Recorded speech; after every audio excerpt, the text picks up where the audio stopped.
দেখুন, প্রথমেই বলি যে আপনারা নিশ্চিতভাবেই জানেন যে 5ই ফেব্রুয়ারি কি রায় হয়েছে।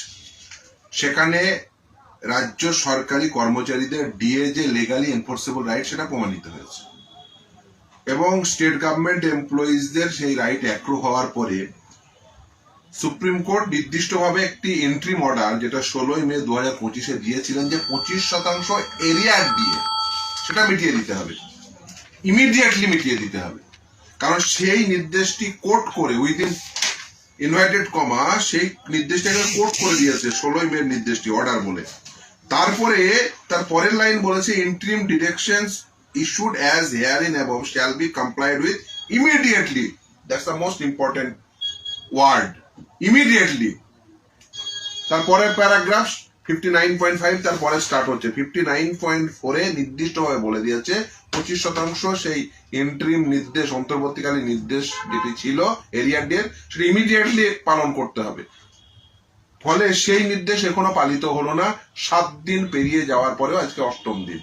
ফলে খুব স্বাভাবিকভাবে আদালত অবমাননার নোটিশ, যেটা মলয়বাবু বললেন, তিনি এসেছিলেন তাকে যা আইনি পরামর্শ দেওয়ার, এবং সেই অনুযায়ী এই নির্দেশনামা অমান্য করার জন্য আদালত অবমাননার নোটিশ, সেটা খুব স্বাভাবিক। কর্মচারীরা বারবার ফোন করছেন, জানতে চাইছেন যেটা, যে আমরা এটা আদৌ পাবো কিনা।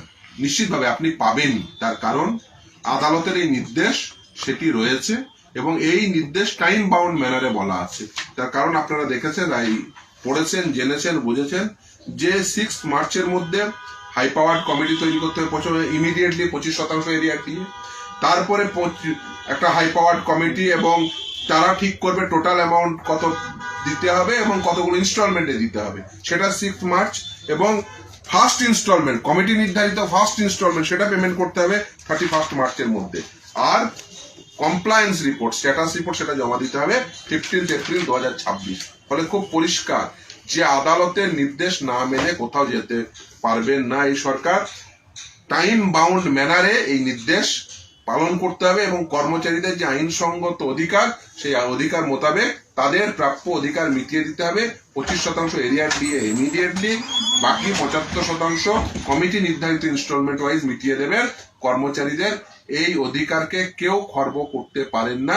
সরকারের উচিত ইমিডিয়েট মিটিয়ে দেওয়া, না করলে আদালত অবমাননার প্রসিডিংস যেটা ইনিশিয়েট হয়েছে নোটিশ দেওয়ার মাধ্যমে আমরা পরবর্তী ধাপও করব, এবং এই যারা রেসপন্সিবল থাকবেন তারা খুব স্বাভাবিকভাবে আদালত অবমাননার যে নির্দিষ্ট রীতিনীতি রয়েছে সেই নির্দিষ্ট রীতিনীতি অনুযায়ী তাদের ফেস করতে হবে আদালতকে।